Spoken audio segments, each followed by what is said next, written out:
الحمد لله رب العالمين والصلاة والسلام على سيدنا محمد سيد الأولين والآخرين وعلى آله وأصحابه أجمعين. أما بعد فأعوذ بالله من الشيطان الرجيم. بسم الله الرحمن الرحيم. وذكر فإن الذكرى تنفع المؤمنين. سبحان ربك رب العزة عما يصفون وسلام على المرسلين والحمد لله رب العالمين. اللهم صل على سيدنا محمد وعلى آل سيدنا محمد وبارك وسلم. اللهم صل على سيدنا محمد وعلى آل سيدنا محمد وبارك وسلم. اللهم صل على سيدنا محمد وعلى آل سيدنا محمد وبارك وسلم. آپ حضرات بہت دیر سے انتظار فرما رہے تھے. اس عاجز کی حاضری میں تاخیر ہوئی، اس لیے ایسے موقعوں پر شکریہ کے جو رسمی جملے کہے جاتے ہیں ان سے معذرت کرتے ہوئے بغیر کسی تمہید کے میں گفتگو شروع کر رہا ہوں.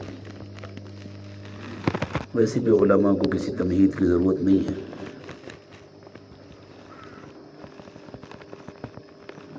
ایسی ہی ایک مجلس میں ایک بیچارہ دیہات کا بندہ آیا جس کے پاس دولت تھی، زمیندار آدمی تھا، لیکن اس کے گاؤں میں بجلی نہیں تھی. اس نے نہ کبھی بجلی کا قمقمہ دیکھا تھا نہ بجلی کا پنکھا. چراغ جلتے تھے اس کے گھر میں اور ہاتھ کے پنکھے چلے جاتے تھے. وہ آ کر کے بیٹھا، اسے بڑی خوشی ہوئی. دنیا نے بڑی ترقی کر لی. یہ بلب لگے ہوئے ہیں، ان سے روشنی ہو رہی ہے.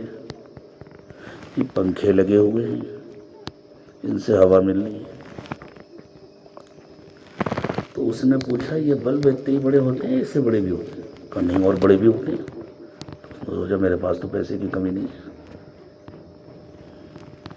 وہ دکان پر گیا، اس نے بڑے سائز کے 8-10 بلب لیے اور بہت عمدہ کوالٹی کے 4-6 پنکھے لیے. وہ لے جا کر کے اپنے گھر میں فٹ کر لیا. روشنی ہوگی، ہوا ملے گی. کیوں؟ کرن ضروری. ایک شخص نے کسی کو دیکھا کہ رات کے اندھیرے میں چل رہا ہے، اس کے ہاتھ میں ایک ٹارچ ہے. اس نے پہلی بار ٹارچ دیکھی تھی، اسے بڑی اچھی لگی. یہ تو بہت اچھی چیز ہے، کام کی چیز ہے. اندھیرے میں کسی پتھر سے ٹھوکر کھانے کا خطرہ ہوتا ہے. آپ کے علاقے کی اونچی نیچی زمین پر پیر میں موچ آ سکتی ہے، آدمی گر سکتا ہے. کوئی سانپ وغیرہ بھی راستے میں ہو سکتا ہے. یہ تو بہت اچھی چیز ہے، اس سے روشنی ہوتی ہے. اس نے بھی جا کر ایک بہت اچھی ٹارچ خریدی، لیکن اسے معلوم نہیں تھا کہ اس میں سیل بھی ڈالے جاتے ہیں. ٹارچ خریدی، سیل نہیں. بڑا خوش ہو گیا. اب میں رات میں جاؤں گا پہاڑ کے اوپر، کوئی پریشانی نہیں. رات میں چلا تو بٹن دبا رہا ہے. پہلوان آدمی تھا، پوری طاقت سے دبا رہا ہے. دباتے دباتے بٹن ٹوٹ جائے گا، لیکن روشنی ہوگی. کیوں نہیں ہوگی؟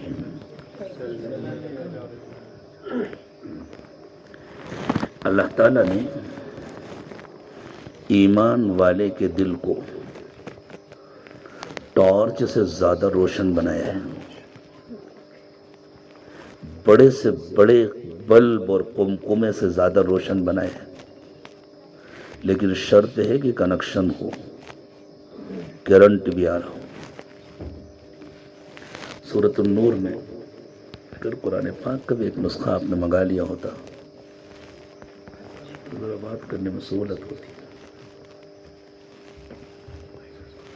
سورۃ النور میں اللہ تعالیٰ نے یہ بیان فرمایا ہے کہ کسی کامل الایمان شخص کا دل کس طرح روشن ہوتا ہے. دل میں ایک روشنی ہوتی ہے، اس کو پہلے ایک دوسرے مقام سے سمجھ لیں. اللہ تعالیٰ نے ارشاد فرمایا افمن شرح اللہ صدرہ للاسلام فہو علی نور من ربہ، کہ اللہ تعالیٰ جس کا سینہ کھول دیتے ہیں اسلام کے لیے اس کو ایک نور مل جاتا ہے.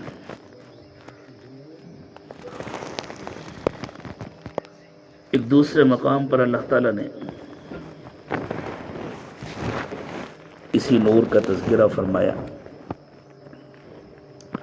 ارشاد فرمایا یا ایھا الذین آمنوا توبوا الی اللہ توبۃ نصوحا عسى ربكم ان يكفر عنكم سيئاتكم ويدخلكم جنات تجري من تحتها الانهار يوم لا يخزي الله النبي والذين آمنوا معه نورهم يسعى بين أيديهم وبأيمانهم.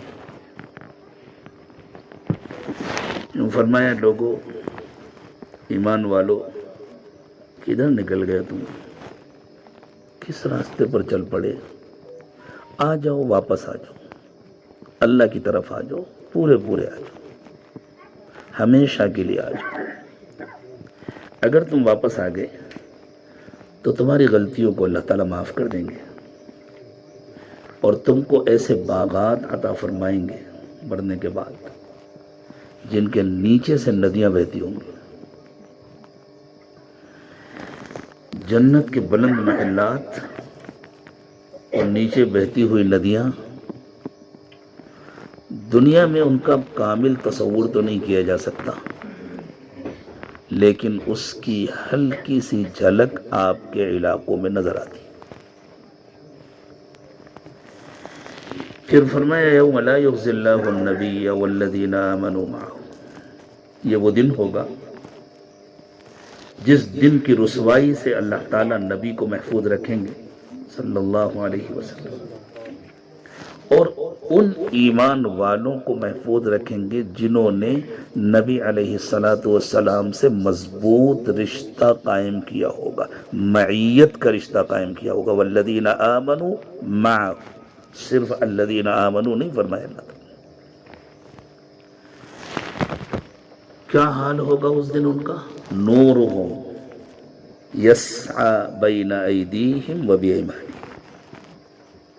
ان کا نور ان کے آگے آگے اور ان کی داہنی طرف چلے گا. اسی نور کا اللہ تعالیٰ نے سورۃ الحدید میں تذکرہ فرمایا اور یوں فرمایا اس دن پتہ چل جائے گا کہ کس کا دل روشن تھا، کس کا دل روشن نہیں تھا. جو کامل ایمان والے ہیں ان کا دل اس دن روشن ہوگا اور وہ روشنی ان کے آگے آگے چلے گی اور جنت کے راستے کی رہبری کرے گی. اور جو صرف نام کے ایمان والے ہوں گے ان کے دل میں روشنی نہیں ہوگی. قرآن نے انہی کو منافق کہا. جو نماز بھی پڑھتے ہوں گے، روزہ بھی رکھتے ہوں گے، شادی بیاہ بھی مسلمانوں کے ہاں کرتے ہوں گے، خود اپنے کو مسلمان کہتے ہوں گے، دنیا ان کو مسلمان سمجھتی ہوگی، لیکن انہوں نے اپنے دلوں کو روشن کرنے کی فکر نہیں کی ہوگی، تو قیامت کے دن ان کا انجام کیا ہوگا؟ دل تاریک ہوں گے، وہ دوسروں سے روشنی کی بھیک مانگیں گے اور ان کو روشنی نہیں ملے گی. یوم تری المؤمنین والمؤمنات یسعی نورہم بین ایدیہم وبایمانہم، اس دن آپ دیکھیں گے ایمان والے مردوں اور عورتوں کو. یہاں المؤمنین والمؤمنات سے مراد ہیں وہ جو حقیقت میں ایمان والے ہیں. وہ نہیں جن کو صرف دنیا میں ایمان والا کہا گیا، وہ جو حقیقت میں ایمان والے ہیں۔ ایسی موقعوں پر عربی میں محاورہ استعمال ہوتا ہے بما فی الکلمۃ من معنی، اس لفظ کے جو حقیقی معنی ہیں، جو لوگ اس کے مصداق ہوں گے ان کے بارے میں اللہ تعالیٰ اپنے نبی صلی اللہ علیہ وسلم سے فرما رہے ہیں کہ آپ ان کو دیکھیں گے۔ یہ اللہ تعالیٰ کا سمجھانے کا ایک انداز ہے، ہر ایک دیکھے گا، سب کو نظر آئے گا۔ یسعی نورہم بین ایدیہم وبایمانہم، کہ ان کا نور ان کے آگے آگے اور ان کی داہنی طرف چل رہا ہوگا، اور ان سے کہہ دیا جائے گا بشراکم الیوم جنات تجری من تحتها الانہار، بس تمہارے لیے ان باغات کی، ان جنتوں کی خوشخبری ہے جن کے نیچے سے نہریں بہتی ہیں، ندیاں بہتی ہیں، خالدین فیہا، وہ اس میں ہمیشہ رہیں گے۔ ذالک هو الفوز العظیم، یہ بہت بڑی کامیابی ہے۔ اللہ یہ کامیابی مجھے آپ کو سب کو عطا فرمائے۔ آگے اللہ تعالیٰ نے فرمایا وہاں ایسے بھی مسلمان ہوں گے جو دنیا میں مسلمان کہے جاتے تھے، مسلمانوں کے ساتھ رہتے بستے تھے، لیکن انہوں نے اپنے ٹارچ میں سیل نہیں ڈالا تھا، انہوں نے بلب لگائے تھے، کنیکشن نہیں لیا تھا۔ نبی علیہ الصلوۃ والسلام کے قلب سے ان کا مضبوط رشتہ نہیں تھا۔ وہ ان ایمان والوں سے کہیں گے ذرا رکو، ہمیں بھی تو چلنا ہے، ہمیں بھی تو جنت جانا ہے، ہم بھی تو مسلمان ہیں، ہمارے پاس اپنی روشنی تو ہے نہیں، ہم تمہاری روشنی میں چلیں گے۔ یوم یقول المنافقون والمنافقات للذین آمنوا انظرونا نقتبس من نورکم، ہمیں حق نہیں ہے کہ ہم کسی پر نفاق کا ٹھپا لگائیں، لیکن ہم میں سے ہر ایک کو اپنی فکر کرنی چاہیے کہ کہیں میرے اندر تو نفاق نہیں ہے، میرا کیا ہو۔ یہ بھی اس زمانے کی بہت بڑی مصیبت ہے۔ جب بھی اس قسم کا کوئی مضمون ہمارے سامنے آتا ہے تو ہماری نظر فوراً دوسروں کی طرف اٹھتی ہے۔ یہ خود دل کے نور سے خالی ہونے کی دلیل ہے۔ جس کا دل روشن ہوتا ہے اس کی نظر دوسروں کی طرف نہیں اٹھتی، اپنی طرف اٹھتی ہے، اسے اپنی کمیاں نظر آتی ہیں، اپنی کوتاہیاں نظر آتی ہیں۔ حضرت امام ربانی مجدد الفسانی رحمۃ اللہ علیہ نے ارشاد فرمایا کہ اللہ تعالیٰ جب کسی کے دل کو روشن کر دیتے ہیں تو اسے دید قصور کی نعمت حاصل ہو جاتی ہے، اسے ہر وقت اپنی کمیاں نظر آتی ہیں اور وہ ان کمیوں کو دور کرنے کی فکر میں لگا۔ تو اس دن وہ لوگ جن کا دل حقیقی ایمان سے خالی تھا، جن کے دلوں میں نور نہیں تھا، وہ ایمان والوں سے کہیں گے انظرونا، ذرا ٹھہرو نا۔ میں نے اس نا کا فائدہ اٹھایا جو ضمیر ہے، انظرونا، ارے ذرا رکو نا، نقتبس من نورکم، ہمیں بھی اپنی روشنی سے فائدہ اٹھانے دو، ہم بھی اسی روشنی میں چلیں گے۔ تو فرشتے کہیں گے نہیں نہیں، کوئی کسی اور کی روشنی میں نہیں چل سکتا، پیچھے چلے جاؤ، وہاں روشنی ملے گی، وہاں سے لے کر آؤ۔ ڈوبتے کو تنکے کا سہارا چاہیے، وہ سمجھیں گے پیچھے کہیں نور بڑھ رہا ہے۔ پیچھے سے مراد ہے دنیا کی زندگی، اور دنیا میں تو کوئی آ نہیں سکتا۔ قیل ارجعوا وراءکم فالتمسوا نورا، ان سے کہا جائے گا پیچھے جاؤ، وہاں سے روشنی لے کر کے آؤ۔ وہ بھاگیں گے پیچھے کی طرف، وہاں کچھ نہیں ہوگا، تو انہیں ڈر لگے گا یہاں تو کچھ ہے نہیں، شاید ہمیں دھوکہ دیا گیا ہے، ایسا نہ ہو کہ وہ بھی چلے جائیں۔ جب ان کی طرف لوٹیں گے تو بیچ میں ایک دیوار کھڑی ہو چکی ہے، فضرب بینہم بسور، بیچ میں ایک دیوار کھڑی کر دی جائے گی، لہو باب، اس دیوار میں ایک دروازہ ہوگا، باطنہ فیہ الرحمہ وظاہرہ من قبلہ العذاب، اس کے اندر اللہ کی رحمت ہوگی، باہر عذاب ہوگا۔ سارے ایمان والے اس گیٹ سے اندر جا چکے ہوں گے، گیٹ بند ہوگا۔ یہ سارے تاریک دل والے ادھر رہ جائیں گے، فرشتے کہیں گے اب تم ادھر چلو جہنم کی طرف۔ تو یہ ان مسلمانوں کو جن میں ان کے رشتہ دار بھی ہوں گے، ان کے پڑوسی بھی ہوں گے، ان کے محلے میں ساتھ رہنے والے ہوں گے، وہ بھی ہوں گے جن کے ساتھ مسجد میں نماز پڑھی ہوگی، جن کے ہاں رشتہ کیا ہوگا، تعلقات والے ہوں گے، ان کو آواز دے کر کہیں گے ینادونہم الم نکم معکم، خوب یاد رکھیے یہ کھلم کھلا کافروں کا تذکرہ نہیں ہو رہا، یہ پورا مسلمانوں کا تذکرہ ہو رہا۔ کتنی ڈرنے کی بات ہے، ہم بھی تو مسلمان ہیں نا، کہیں ان میں ہو گئے تو کیا ہوگا ہمارا۔ ینادونہم الم نکم معکم، وہ ان کو آواز ایک ایک لفظ کہہ رہا ہے کہ یہ مسلمانوں کی کہانی ہے۔ وہ آواز دے کر کہیں گے کیا ہم دنیا میں تمہارے ساتھ نہیں رہتے تھے؟ کیا ہم لوگ ایک ہی عیدگاہ میں نماز نہیں پڑھتے تھے؟ کیا رمضان میں ہم لوگ ساتھ میں افطار نہیں کرتے تھے؟ کیا ہم نے ساتھ میں عمرہ نہیں کیا تھا؟ ساتھ میں حج نہیں کیا تھا؟ اس زمانے کے جو رسمی اعمال ہیں وہ سارے نہیں کیے تھے ساتھ میں؟ شادی بھی ہماری تمہارے گھرانے میں ہوئی تھی، تمہارے خاندان میں ہوئی تھی۔ قالوا بلا، وہ کہیں گے ہاں ہاں یہ سارے رشتے تو تھے، لیکن تمہارے اندر کا حال اچھا نہیں تھا، ہماری دینداری تمہیں اچھی نہیں لگتی تھی۔ وَلَكِنَّكُمْ فَتَنْتُمْ أَنفُسَكُمْ، تم نے اپنی اندر کی دنیا کو بگاڑ رکھا تھا، اپنے آپ کو دھوکے میں ڈالا ہوا تھا۔ وَتَرَبَّصْتُمْ، تم تو چاہتے تھے کہ ہماری بھی دینداری ختم ہو جائے یا ہم ہی ختم ہو جائیں تاکہ تم پوری آزادی کے ساتھ اپنے کام کر سکو۔ اور تب تمہیں ہمیشہ دین کے معاملے میں شبہ تھا۔ وَغَرَّتْكُمُ الْأَمَانِي، تمناؤں نے تمہیں دھوکے میں ڈالا ہوا تھا۔ حَتَّى جَاءَ أَمْرُ اللَّهِ، اسی حال میں موت آ گئی۔ وَغَرَّكُمْ بِاللَّهِ الْغَرُورُ، اور شیطان تمہیں دھوکہ دینے میں کامیاب۔ جس کو اللہ تعالیٰ یہ نور عطا فرما دیتے ہیں اس کے دل کا حال کیسا ہوتا ہے۔ اب میں آپ کو لے چلتا ہوں سورۃ النور، اس کا ایک پورا رکوع ہے جس میں اللہ تعالیٰ نے تفصیل کے ساتھ بتلایا ہے کہ ایک مومن کامل کا دل کس طرح روشن ہوتا ہے۔ فرمایا اللہ نور السماوات والارض، حقیقی نور تو اللہ ہی کا ہے نا۔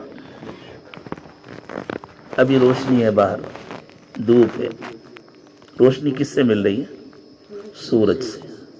لیکن سورج روشنی دینے میں اللہ کا محتاج ہے، اللہ ہماری زمین کو روشن کرنے میں سورج کے محتاج نہیں ہے۔ قیامت آئے گی سورج ختم ہو جائے گی، زمین روشن ہوگی۔ وَأَشْرَقَتِ الْأَرْضُ بِنُورِ رَبِّهَا، اللہ نے زمین روشن ہوگی، اپنے رب کے نور سے روشن ہوگی۔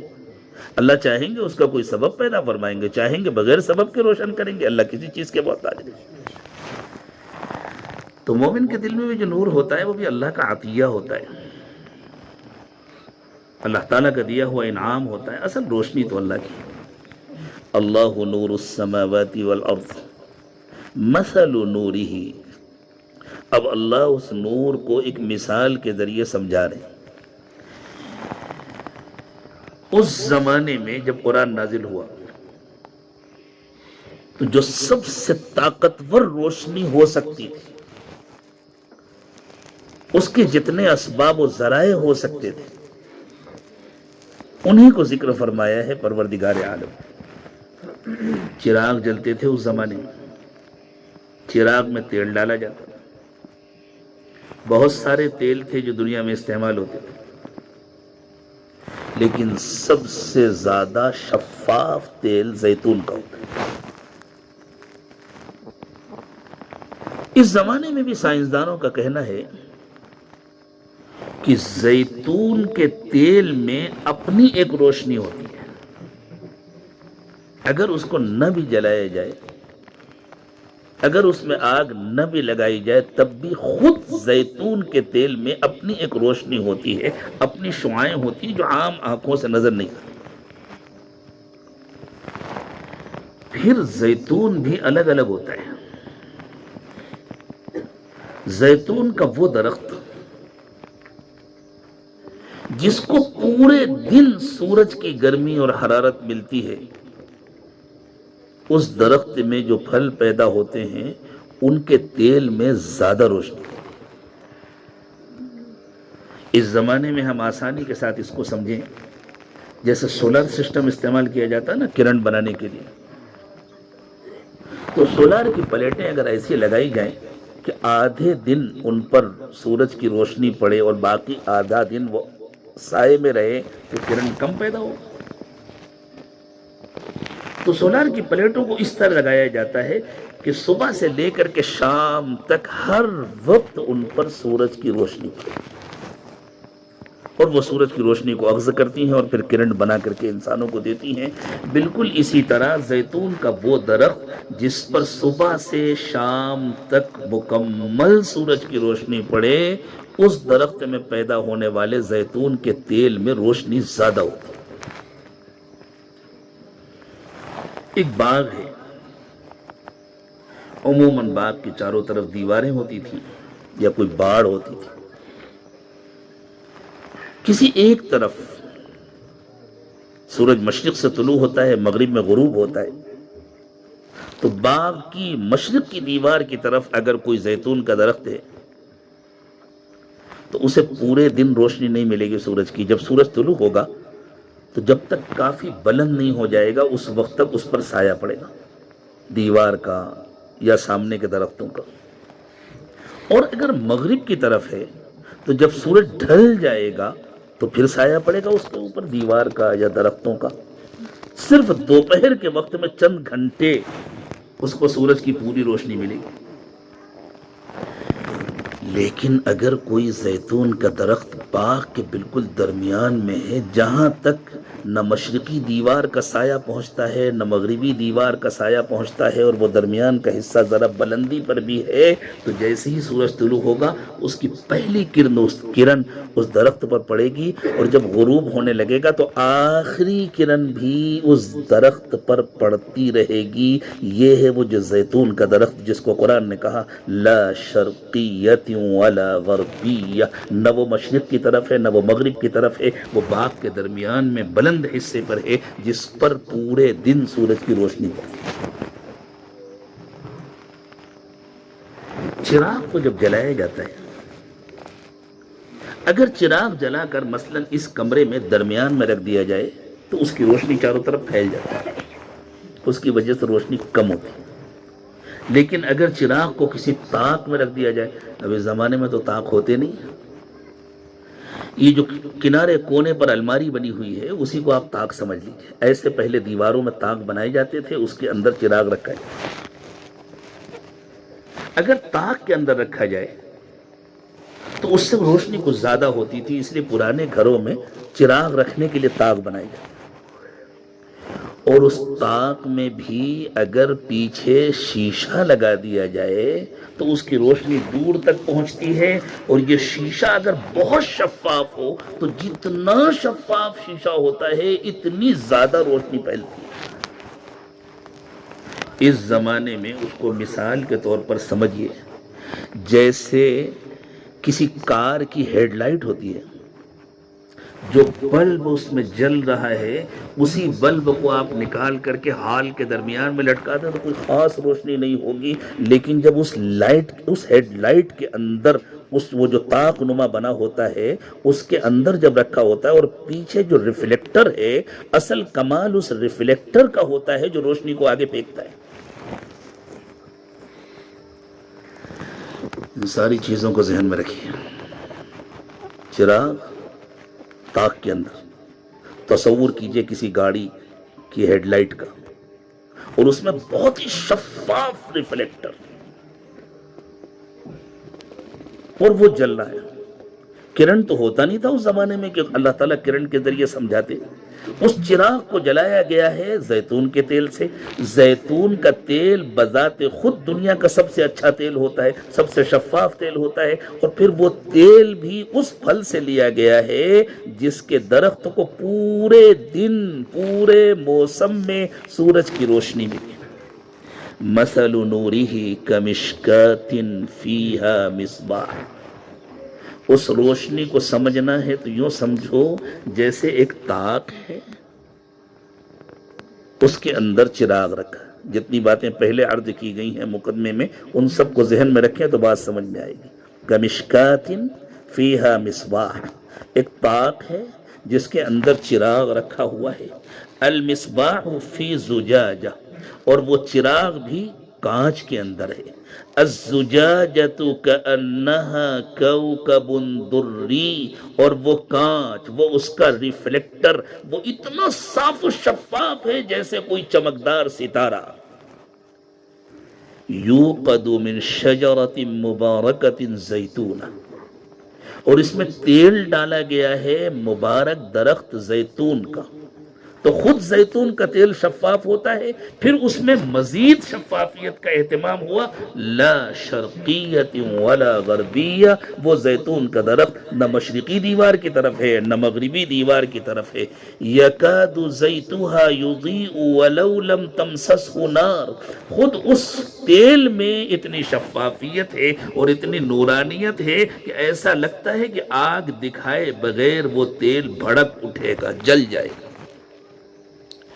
یہد اللہ نور علی نور، یہ روشنی نہیں ہے، گویا روشنی کا فوارہ ہے. جیسے آپ کے ہاں کوئی آبشار گرتا ہے نا، پانی ایک کے پیچھے ایک کے پیچھے ایک مسلسل چلا آ رہا ہے، بالکل اسی طرح اللہ تعالیٰ فرماتے ہیں یہ کوئی ہلکی پھلکی روشنی نہیں ہے، یہ روشنی کا فوارہ ہے، یہ روشنی کا آبشار ہے. نور علی نور، ایک کے اوپر ایک روشنی. اللہ، یہ روشنی کہاں ہوتی ہے؟ اللہ تعالیٰ کا عجیب انداز ہوتا ہے قرآن پاک. اس انداز سے پہلے میں ایک بات بتلاؤں، اللہ والوں کا کیا طریقہ ہوتا ہے. حضرت امام ربانی مجدد الفسانی رحمۃ اللہ علیہ کے حالات میں لکھا ہے کہ حضرت کو اللہ تعالیٰ نے جو علوم و معارف عطا فرمائے تھے وہ سب ایسے نہیں تھے کہ سب کے سمجھ میں آ جائے. اس لیے حضرت کچھ باتیں تو عوام میں بیان فرماتے تھے. وہ ان کے یہاں کی عوام، جو عوام ہمارے خواص سے زیادہ سمجھدار ہوتے تھے، ان کے مریدین کے عوام، تو حضرت کچھ باتیں تو عوام میں بیان کرتے،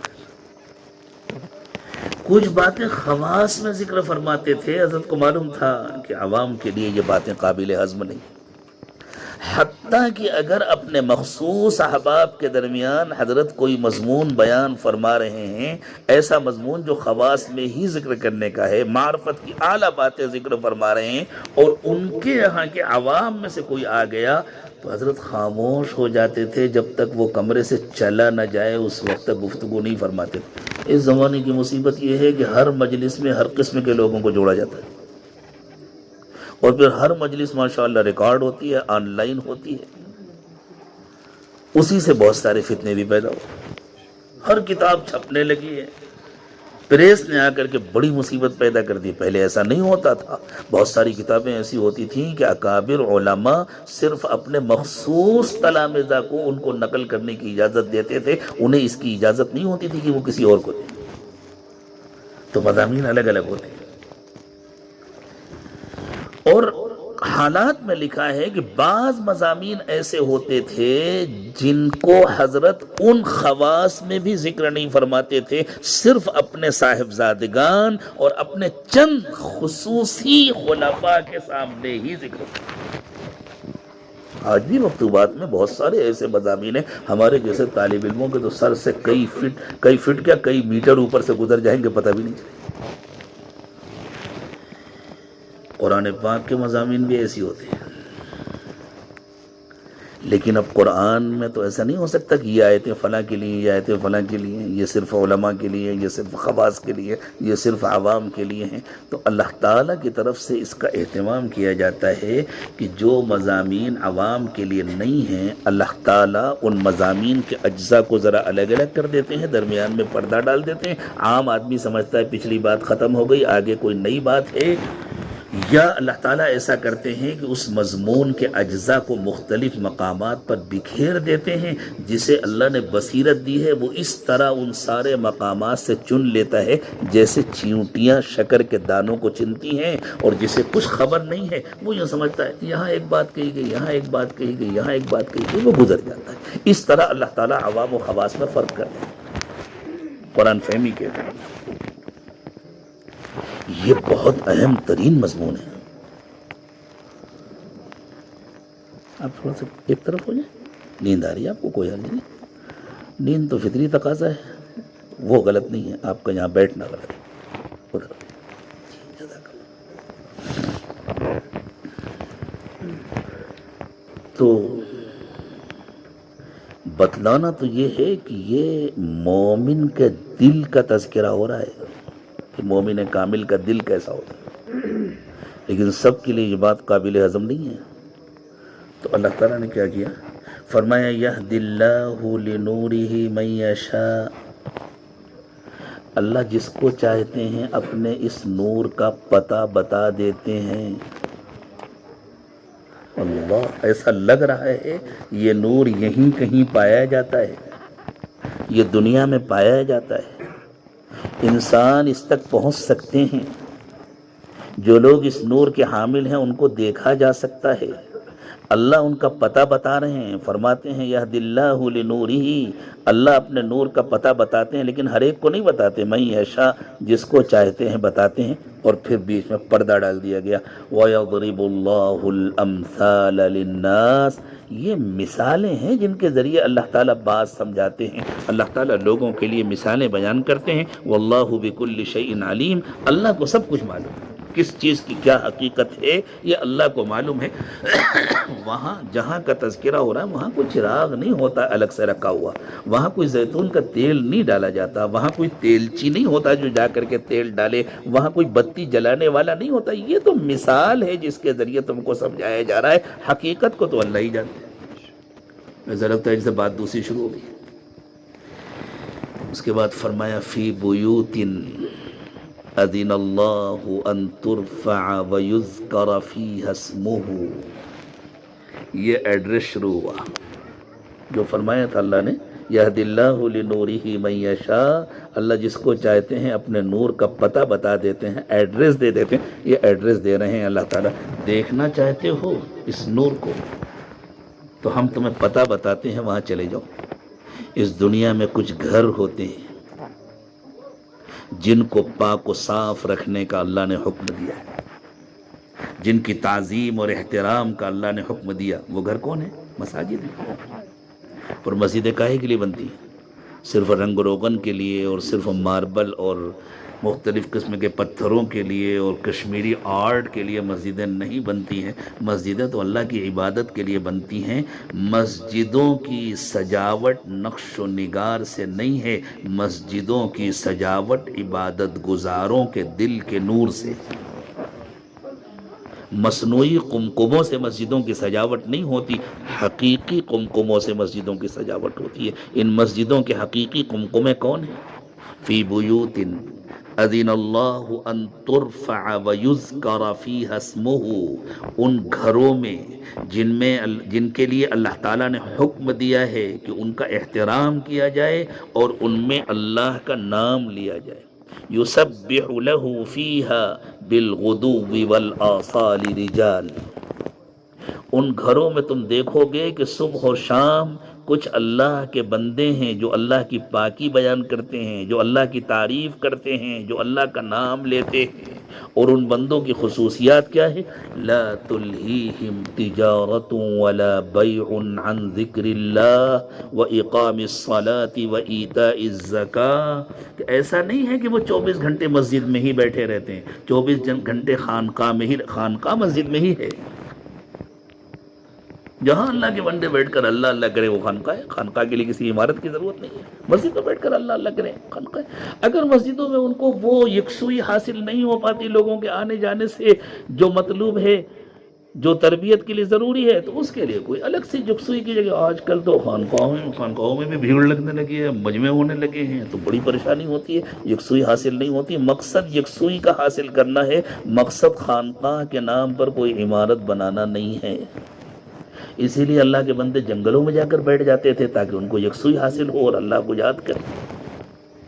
لیکن یہ لوگ بیکار نہیں ہو جاتے، یہ دنیا کے کاموں سے معطل نہیں ہو جاتے، یہ کاروبار بھی کرتے ہیں، یہ ملازمت بھی کرتے ہیں، یہ کھیتی باڑی بھی کرتے ہیں، یہ اپنے بال بچوں کے پاس بھی جاتے ہیں، لیکن ان کے دلوں کا حال ایسا ہو جاتا ہے، یہ پوری یکسوئی کے ساتھ اپنے دلوں کو زندہ کر لیتے ہیں کہ جہاں بھی جاتے ہیں ان کا دل کبھی اللہ سے غافل نہیں۔ جو دل کبھی اللہ سے غافل نہیں ہوتا وہ دل زندہ ہوتا ہے، اور جو دل زندہ ہو وہی دل روشن ہوتا ہے۔ لا تلہیہم تجارت ولا بیع عن ذکر اللہ، کاروبار، خرید و فروخت ان کو اللہ کی یاد سے غافل نہیں کر پاتے۔ وَإِقَامِ الصَّلَاةِ وَإِيتَاءِ الزَّكَاةِ، نماز قائم کرنے سے، زکوٰۃ ادا کرنے سے، دنیا کی مصروفیات ان کو کبھی غافل نہیں کرتی۔ يَخَافُونَ يَوْمًا تَتَقَلَّبُ فِيهِ الْقُلُوبُ وَالْأَبْصَارُ، ہر وقت یہ اس دن سے ڈرتے رہتے ہیں جس دن دل بھی پلٹ جائیں گے، نگاہیں بھی پلٹ جائیں گی، آنکھیں بھی پلٹ جائیں گی، دل بھی پلٹ جائیں گے۔ یہ اس دل کا تذکرہ ہے جس کو اللہ تعالیٰ روشن کر دیتے ہیں۔ اسی لیے اللہ تعالیٰ نے اس کے مقابلے میں ان کے دلوں کا بھی تذکرہ کیا جن کے دلوں میں ایمان نہیں ہوتا، جن کے دلوں میں اللہ کی یاد نہیں، جن کے دلوں میں آخرت کا ڈر نہیں ہوتا۔ فرمایا ان کے دلوں کی ایسی تاریکی ہوتی ہے، ایسی تاریکی ہوتی ہے کہ تاریکی کے جتنے ظاہری اسباب ہوتے ہیں ان سب کو جمع کر کے اللہ تعالیٰ نے اس تاریکی کو بیان کیا۔ میں ان آیات کو اس وقت نہیں پڑھوں گا، یا آیت پڑھ دوں گا ترجمہ نہیں کروں گا۔ فرمایا او کظلمات فی بحر اللجی یغشاہ موج من فوقہ موج من فوقہ سحاب، جو تاریکی گہرے سمندر میں ہوتی ہے۔ گہرا سمندر کم از کم 1 کلومیٹر کی گہرائی، اور پھر اس سے آگے کی گہرائی۔ اس وقت تک سمندروں کی جتنی گہرائی انسانوں نے ناپ لی ہے وہ تقریباً 11-12 کلومیٹر ہے، لیکن جو 1 کلومیٹر گہرا سمندر ہوتا ہے اس کو گہرا سمندر کہا جاتا ہے۔ جو سمندر کے ماہر ہیں ان کے یہاں بھی، ان کی اصطلاح میں بھی، باقی چھچلا سمندر کہا جاتا ہے۔ یہ جو ہماری روشنی ہے نا، یہ روشنی 7 رنگوں کا مجموعہ ہے۔ ان میں سے ایک رنگ بھی اگر موجود ہوگا تو کچھ نہ کچھ روشنی ہوگی۔ جب روشنی پانی پر پڑتی ہے تو الگ الگ گہرائی میں ایک ایک رنگ ختم ہوتا جاتا ہے۔ مثلا 50 میٹر کی گہرائی میں سرخ رنگ ختم ہو جاتا ہے۔ اسی لیے اگر کسی انسان کے جسم میں کوئی زخم آ جائے اور اس سے خون بہے اور وہ پانی کے اندر 50 میٹر کی گہرائی میں ہو تو دوپہر کے وقت میں اوپر سے سورج کی روشنی پڑ رہی ہو تو اس کا جسم محسوس ہوگا، اتنی روشنی ہوگی کہ جسم نظر، خون نہیں نظر آئے گا، اس لیے کہ خون کا رنگ سرخ ہے، اور روشنی کا سرخ رنگ 50 میٹر کی گہرائی تک پہنچتے پہنچتے ختم ہو جاتا ہے۔ اسی طرح الگ الگ گہرائی کے یعنی درجات میں ایک ایک رنگ ایک ایک رنگ ایک ایک رنگ ختم ہوتا جاتا ہے، اور جب 700-800 میٹر کی گہرائی یا اس سے زیادہ ہو جاتی ہے تو روشنی کے 7 رنگ ختم ہو جاتے ہیں، پھر ذرا بھی روشنی نہیں بچتی، حتیٰ کہ کوئی ہاتھ ہلائے تو پتہ بھی نہیں چلے گا۔ یہ وہ اندھیرا ہے جو زمین کے اوپر ممکن نہیں ہے، حتیٰ کہ رات میں بھی ممکن نہیں ہے، بند کمرے کے اندر بھی ممکن نہیں ہے۔ کمرے کی کھڑکیاں بند کر دی جائیں، پردے ڈال دیے جائیں، تب بھی ایسا اندھیرا نہیں ہو سکتا جتنا اندھیرا سمندر کی گہرائی میں ہوتا ہے۔ اور چونکہ ایک ایک پرت روشنی کی ختم ہوتی چلی جاتی ہے تو گویا اندھیرے کی ایک ایک پرت بنتی چلی جاتی ہے۔ اسی کو قرآن نے کہا ظلمات بعضها فوق بعض، یہ ایسی اندھیریاں ہیں جو ایک کے اوپر ایک، ایک کے اوپر ایک ہوتی ہیں۔ یہ ہے اس شخص کا دل، یہ ہے اس شخص کے اعمال کا حال جس نے اللہ کے نور سے اپنے دل کو منور نہیں کیا، جس نے اللہ سے اپنا رشتہ قائم نہیں کیا۔ وہاں اللہ تعالیٰ نے نور کے بارے میں فرمایا نور علی نور، نور نہیں، نور کا سیلاب ہوتا ہے، نور کا فوارہ ہوتا ہے، گویا ایک کے اوپر ایک روشنی ہے۔ اور یہاں ظلمات بعضها فوق بعض، اذا اخرج یدہ لم یکد یراہا، ہاتھ نکالے تو دیکھ نہیں سکتا۔ میرے دوستو، جن بزرگوں کا تذکرہ کیا گیا وہ جب اس علاقے میں آئے تھے تو کفر کی ظلمت اس سے زیادہ تھی جتنی آج ہے، ظلم و جبروت اس سے زیادہ تھا جتنا آج ہے۔ مسئلہ ظلم نہیں ہے، مسئلہ کفر نہیں ہے، مسئلہ یہ ہے کہ ہمارے چراغ بجھ گئے. وہ اللہ کے بندے آئے تھے تو ان کے دل روشن چراغ تھے. یہ روشن چراغ کی تعبیر میری اپنی نہیں ہے، رسول اکرم صلی اللہ علیہ وسلم نے تذکرہ فرمایا ایسے ایمان والوں کا، اور ارشاد فرمایا قلوبہم مصابیح الہدی، ان کے دل ہدایت کے چراغ ہوتے ہیں. یہ آنے والے جن بزرگوں کے نام لیے گئے، جن اللہ والوں کے نام لیے گئے، ان کے دل روشن چراغ تھے. اور چراغ جہاں جاتا ہے وہاں اندھیرے کو دور کرنے کے لیے لاٹھی ڈنڈا نہیں چلانا پڑتا، کوئی کانفرنس نہیں کرنی پڑتی، کوئی جلسہ نہیں کرنا پڑتا، پوسٹر نہیں چھپانے پڑتے. چراغ آنے والا ہے، اندھیروں دور ہو جاؤ، اندھیروں راستہ دے دو، کوئی اعلان نہیں کرنا پڑتا. جہاں چراغ آتا ہے وہاں خود بخود روشنی آ جاتی ہے. اللہ کرے کہ اتنے دل روشن چراغ بن جائے، سارا اندھیرا خود دور ہو جائے گا. اب سوال یہ ہے کہ دل روشن چراغ کیسے بنتے ہیں؟ شروع میں جیسے میں نے عرض کیا تھا، بلب لگا لیا لیکن روشنی نہیں ہوتی. بلب کی اپنی ایک خوبصورتی ہوگی، بہت سارے بلب لٹکا دیا رہے تو کچھ حسن پیدا ہو جائے گا، کچھ جمال پیدا ہو جائے گا، لیکن روشنی نہیں ہوگی. ٹارچ خرید لیا، چاہے جتنی اچھی کمپنی کی ٹارچ ہو، چاہے جتنی خوبصورت ٹارچ ہو، اگر اس کے اندر بیٹری نہیں ہے یا وہ چارجیبل ہے تو اگر اس کو چارج نہیں کیا گیا، اگر اس میں کرنٹ نہیں ہے تو روشنی نہیں ہوگی. ہم ایسی ٹارچ ہیں جن میں کرنٹ نہیں ہے، اور اس نور کو مانگنے کا اللہ تعالیٰ نے حکم دیا ہے. اس نور کی کوئی حد نہیں ہے، جس طرح علم کی کوئی حد نہیں ہے. کیا کر رہے ہو؟ بیٹھ جاؤ. موبائل میں محفوظ کرنے کے بجائے دل میں محفوظ کرو تو کام آئے گا. ہاں. جس طرح علم کی کوئی حد نہیں ہے، علم نافع کی، تو اللہ تعالیٰ نے اپنے نبی علیہ السلام کو حکم دیا وَقُلْ رَبِّ زِدْنِي عِلْمًا. آپ یہ دعا مانگا کیجئے کہ اللہ مجھے اور علم دے دے، جتنا آپ نے دیا ہے اس پر مزید علم عطا فرما دے. یہ روشنی ملتی ہے اللہ کے قرب سے، اللہ سے ملتی ہے. اللہ نور السماوات والارض. جس طرح اللہ کے قرب کے درجات کی کوئی حد نہیں. بزرگوں نے ایک مثال سے بات سمجھائی ہے. خود روشنی کی رفتار کائنات میں سب سے زیادہ تیز ہے. مادی دنیا میں سب سے تیز رفتار مخلوق روشنی. 1 سیکنڈ میں 3 لاکھ کلومیٹر کا فاصلہ طے کرتی ہے روشنی.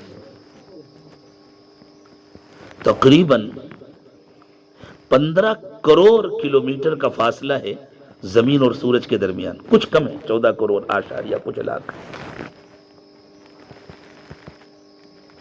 پرانے حساب سے وہ 9 کروڑ اور کتنے 100 میل کتنا کہتے ہیں،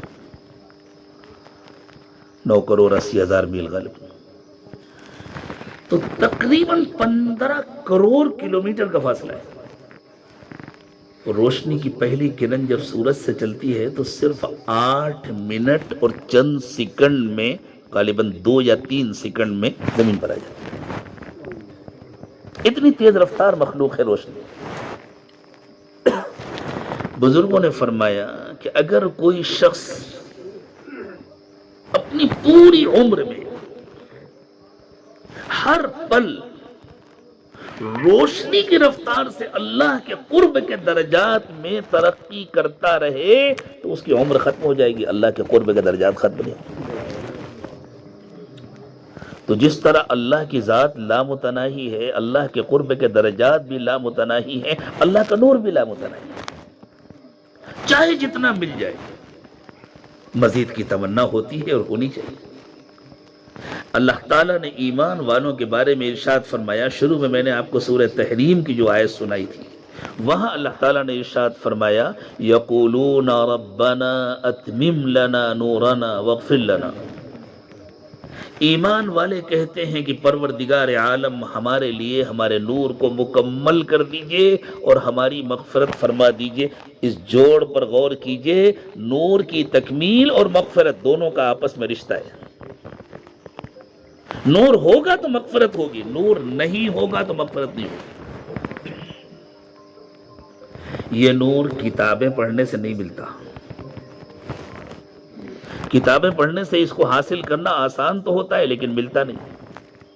صرف حافظ ہو جانا، صرف عالم ہو جانا، صرف امام ہو جانا، صرف مؤذن ہو جانا اور صرف مصنف ہو جانا، صرف قلمکار ہو جانا اس نور کو پانے کے لیے کافی نہیں ہے۔ یہ صفات، یہ خصوصیات، یہ چیزیں معاون و مددگار تو بن سکتی ہیں لیکن صرف ان سے نور نہیں ملتا۔ جیسے سیل ڈالنے کے لیے ٹارچ کا ہونا ضروری ہے لیکن بغیر سیل کے ٹارچ میں روشنی نہیں ہوتی۔ جیسے کرنٹ کو کام کرنے کے لیے بلب ضروری ہے لیکن بغیر کرنٹ کے بلب روشن نہیں ہوتا، اسی طرح اس نور کو حاصل کرنے کے لیے علم تو ضروری ہے لیکن محض علم سے یہ نور حاصل نہیں ہوتا۔ میں معذرت چاہتا ہوں ان جملوں پر لیکن انشاءاللہ ان کی وضاحت بھی کروں۔ تو اللہ تعالیٰ نے فرمایا کہ ایمان والوں کی تمنا ہوتی ہے کہ ہمارا یہ نور مکمل ہو جائے۔ یقولون ربنا اتمم لنا نورا۔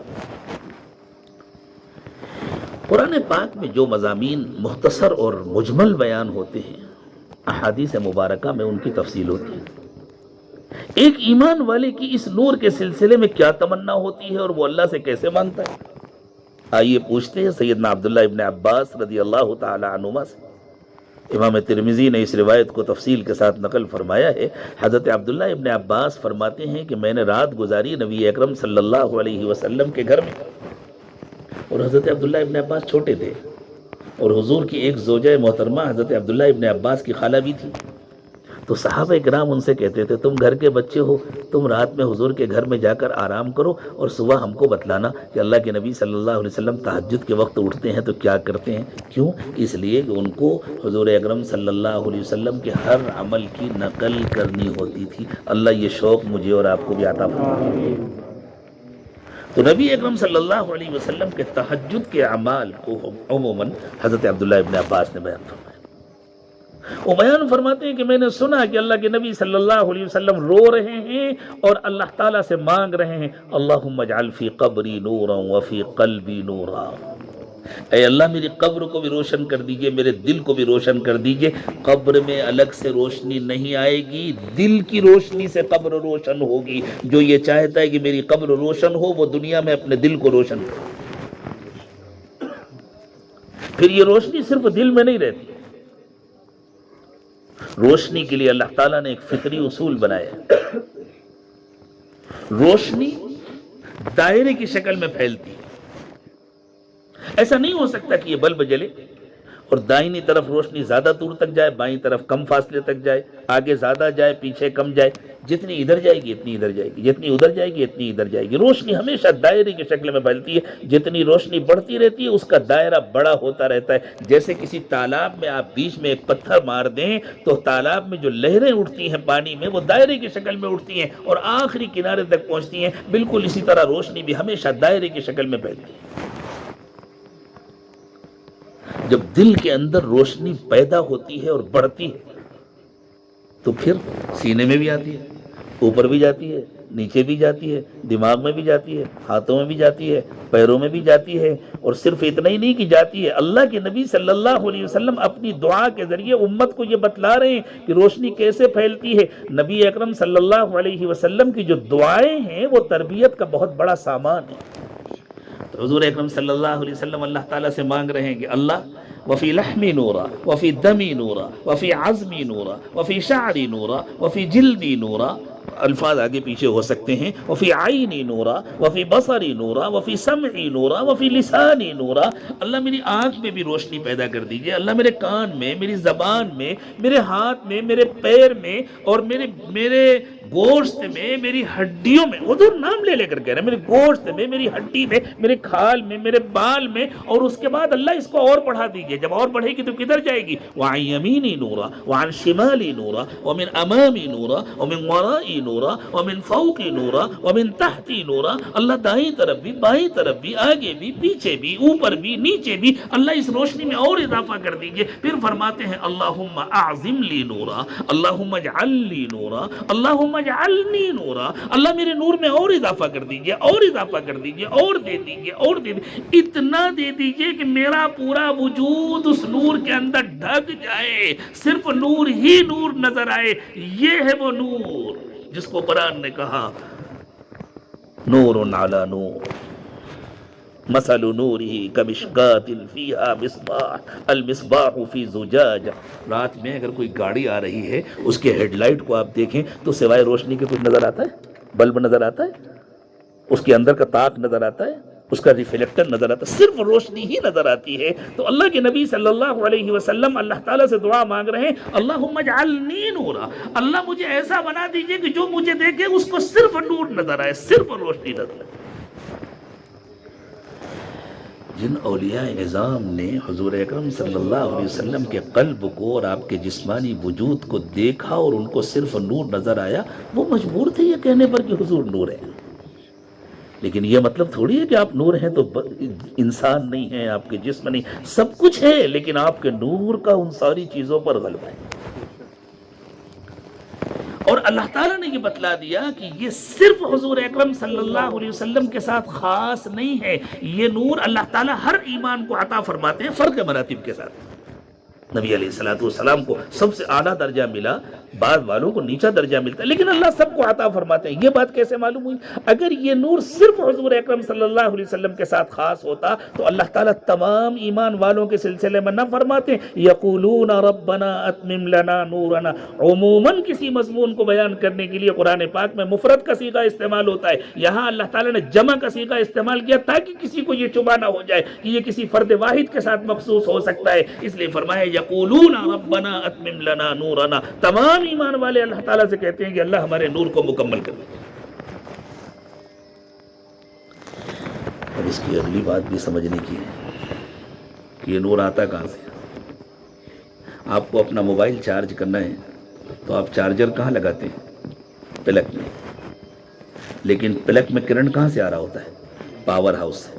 تو آپ اپنا موبائل لے کر پاور ہاؤس نہیں جاتے، اب وہاں لگا ایک سلسلہ ہے، وائر کے ذریعے سے کرنٹ آتا ہے، اور جو سسٹم وائر لیس ہوتا ہے، جہاں وائر نہیں ہوتا وہاں بھی یہی سلسلہ ہوتا ہے. ہر ایک کی جیب میں موبائل فون ہوگا، اس میں سم لگا ہوا ہے، وہ سم کسی نہ کسی کمپنی کا ہے، اس کمپنی کا ہیڈ آفس کہیں بہت دور ہے، لیکن اس کمپنی کے سگنل آپ کو مل رہے ہیں قریب کے کسی ٹاور کے ذریعے سے. اگر اس ٹاور کے رینج کے اندر آپ ہیں تو آپ کو سگنل ملیں گے، اس ٹاور کے رینج کے اندر نہیں ہے تو آپ کو سگنل نہیں ملیں گے. اور جس کمپنی کا آپ نے سم لیا ہے اسی کمپنی کے ٹاور سے آپ کو سگنل ملیں گے. اللہ تعالیٰ کی طرف سے یہ نور آتا ہے نبی اکرم صلی اللہ علیہ وسلم کے قلب اطہر میں. دنیا کو اللہ نے دارالاسباب بنایا ہے، مادی دنیا کو بھی اللہ نے دارالاسباب بنایا ہے، روحانی دنیا کو بھی اللہ نے دارالاسباب بنایا ہے. صرف اللہ کی ذات اسباب کی محتاج نہیں ہے، باقی اللہ تعالیٰ نے اپنے ہر فیصلے کے لیے اسباب بنائے ہیں. اللہ تعالیٰ جو نور اتارتے ہیں، کیا ان کو اتارنے کے لیے اللہ فرشتوں کے محتاج ہیں؟ کیا اللہ ہوائیں چلانے کے لیے فرشتوں کے محتاج ہیں؟ کیا اللہ بارش برسانے کے لیے فرشتوں کے محتاج ہیں؟ کیا اللہ پہاڑوں کو اور بادلوں کو اور چاند کو اور سورج کو کنٹرول کرنے کے لیے فرشتوں کے محتاج ہیں؟ لیکن سب نے عقائد میں پڑھا ہے نا کہ اللہ تعالیٰ نے فرشتے مقرر کیے ہوئے ہیں، وہ فرشتے ان ساری چیزوں کو کنٹرول کرتے. یہ اللہ تعالیٰ کی عظمت کا ایک اظہار ہے. اللہ تعالیٰ اپنی بادشاہی کا اظہار فرماتے ہیں کہ اللہ احکم الحاکمین ہے، اللہ ملک الملوک ہیں، اللہ سب سے بڑے بادشاہ ہے. سارے بادشاہ اللہ کے دربار میں آ کر کے بندے بن جاتے ہیں، اللہ ہی کا حکم چلتا ہے. اللہ چاہے تو بغیر کسی ظاہری وسیلے اور واسطے کے سب کچھ کر دیں، لیکن اللہ تعالیٰ وسائط پیدا فرماتے ہیں. مادی دنیا میں بھی اللہ تعالیٰ نے وسائط پیدا فرمائے. جیسے روشنی کے لیے اللہ نے ہم کو سورج دیا، لیکن روشنی اصل میں اللہ سے ملتی ہے. اسی لیے جن بیچاروں کو اللہ کی معرفت نہیں حاصل ہوئی انہوں نے سورج کی پوجا کرنی شروع کر دی. اللہ کہتے ہیں سورج کی روشنی سے فائدہ اٹھاؤ، عبادت ہماری کرو، شکر ہمارا ادا کرو. ندیوں کے پانی سے فائدہ اٹھاؤ، شکر ہمارا ادا کرو. پہاڑوں کی بلندی سے فائدہ اٹھاؤ، شکر ہمارا ادا کرو. ہواؤں میں سانس لو اور شکر ہمارا ادا کرو. اس لیے کہ یہ ہوائیں، یہ پہاڑ، یہ سمندر، یہ درخت تمہیں کچھ نہیں دے سکتے. ہم نے ان کو ذریعہ بنائے، دینے والے تم ہمیں. یہی حال روحانی دنیا کا بھی ہے. اللہ تعالیٰ نے فرمایا لوگوں اللہ کو کثرت سے یاد کیا کرو. کثرت سے یاد کرنے کا کیا مطلب ہے؟ کثرت سے یاد کرنے کا یہ مطلب ہے کہ ایک پل بھی دل میں غفلت نہ آنے پائے. قرآن پاک نے جس کو کثرت ذکر کہا ہے وہ حقیقت میں دوام ذکر ہے. ایک پل بھی غفلت نہ آنے پائے، ہر وقت دل اللہ سے لگا رہے. تو اللہ تعالیٰ نے فرمایا پتہ ہے جب تم کثرت سے اللہ کو یاد کرو گے تو اس کا نتیجہ کیا نکلے گا؟ وَالَّذِي يُصَلِّي عَلَيْكُمْ وَمَلَائِكَتُهُ لِيُخْرِجَكُم مِّنَ الظُّلُمَاتِ إِلَى النُّورِ. اللہ تعالیٰ تم پر اپنی رحمتیں نازل فرماتے ہیں. اور کس طرح نازل فرماتے ہیں؟ فرشتوں کو اللہ نے مقرر کیا ہے، وہ فرشتے اللہ کی رحمتیں لے کر کے آتے ہیں. اور ان رحمتوں کے نتیجے میں اللہ تمہارے دلوں کی تاریکیوں کو ختم کرتے ہیں، تمہارے دلوں کو روشن کرتے ہیں، تمہیں اندھیروں سے نکالتے ہیں اور تمہیں روشنی عطا کرتے ہیں. وَكَانَ بِالْمُؤْمِنِينَ رَحِيمًا. اللہ ایمان والوں سے بڑی محبت فرماتے ہیں، اس لیے اللہ تعالیٰ ایمان والوں کے ساتھ یہ معاملہ کرتے ہیں. تو کیا فرشتے اس نور کو ڈائریکٹ ہمارے دل میں لے کے آتے ہیں؟ اللہ تعالیٰ نے اس غلط فہمی کو بھی ختم کر دیا. لیکن یہ بہت دقیق مضمون تھا تو درمیان میں پردہ ڈال دیا تاکہ خواص سمجھیں یا خواص کے ذریعے سمجھیں. تحیتہم یوم یلقونہ سلام. جس دن یہ لوگ اللہ سے ملیں گے تو اللہ ان کو سلام کریں گے. وَأَعَدَّ لَهُمْ أَجْرًا كَرِيمًا. اللہ تعالیٰ نے ان کے لیے بڑے انعامات، بہت شاندار انعامات تیار کیے. یا ایھا النبی، اے نبی صلی اللہ علیہ وسلم، اِنَّا أَرْسَلْنَاكَ شَاهِدًا وَمُبَشِّرًا وَنَذِيرًا. ہم نے آپ کو دنیا میں بھیجا ہے گواہ بنا کر. آپ قیامت کے دن گواہی دیں گے کس نے مجھ سے نور حاصل کیا تھا، کس نے میرے قلب سے اپنے قلب کا رشتہ جوڑا تھا اور کس نے نہیں جوڑا تھا. آپ اس کی گواہی دیں گے. وَمُبَشِّرًا. اور جس نے آپ سے رشتہ جوڑ لیا آپ اس کو خوشخبری سناتے ہیں، تمہارے لیے تو کامیابی ہے، دنیا اور آخرت دونوں جہانوں کی کامیابی ہے. وَنَذِيرًا. اور جس نے آپ سے رشتہ نہیں جوڑا آپ اس کو ڈراتے ہیں کہ تم ناکام ہو گئے. وَدَاعِيًا إِلَى اللَّهِ بِإِذْنِهِ. اور آپ کو ہم نے اس لیے بھیجا ہے تاکہ آپ اللہ کے اذن سے، اللہ کی اجازت سے اللہ کی طرف بلائے. یہ جو دینی کاموں کے لیے بزرگوں نے فرمایا کہ اذن شرط ہے، کسی اللہ والے کی طرف سے جب اجازت ملتی ہے تو اس میں برکت آتی ہے.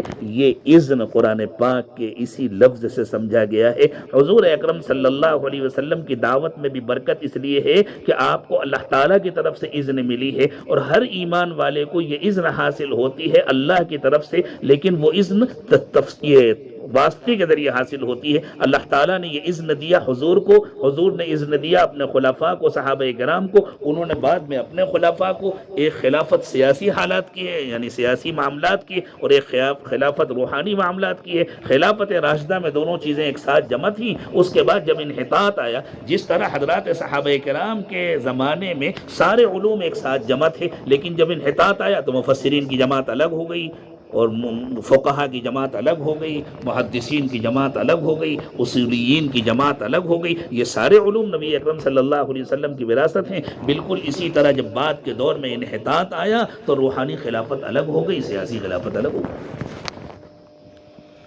تو یہ اذن اس طرح منتقل ہوا، آج تک ہوا، قیامت تک ہوتا رہے گا. اس اذن کے بغیر برکت نہیں ہوتی، اس اذن کے بغیر کنیکشن نہیں جوڑتا. وَدَاعِيًا إِلَى اللَّهِ بِإِذْنِهِ وَسِرَاجًا مُنِيرًا. اور ہم نے آپ کو سورج بنایا ہے. سورج یعنی جس طرح ہم نے مادی دنیا کو روشن کرنے کے لیے یہ سورج بنایا، جس کی دھوپ ہمیں ملتی ہے، جس کی روشنی ہمیں ملتی ہے، دلوں کو روشن کرنے کے لیے اے نبی صلی اللہ علیہ وسلم ہم نے آپ کو سورج بنایا ہے. تو اب ہمیں کنیکشن کس سے جوڑنا ہوگا؟ حضور اکرم صلی اللہ علیہ وسلم سے۔ اور کس طرح جڑے گا یہ کنیکشن؟ یہ کنیکشن جڑتا ہے مشائخ سے بیعت کے ذریعے اپنا رشتہ قائم کر۔ یہ جو سلسلہ چلا آ رہا ہے نبی اکرم صلی اللہ علیہ وسلم سے ایک کے بعد ایک، ایک کے بعد ایک، سلسلہ عربی میں زنجیر کو کہتے ہیں۔ جیسے زنجیر کی کڑیاں ایک دوسرے سے جڑی ہوتی ہیں، الگ نہیں ہوتی، بالکل اسی طرح میں مینا میں بیٹھا ہوا تھا۔ روس سے جو ریاستیں آزاد ہوئی ہیں ان میں ایک ریاست ہے داغستان۔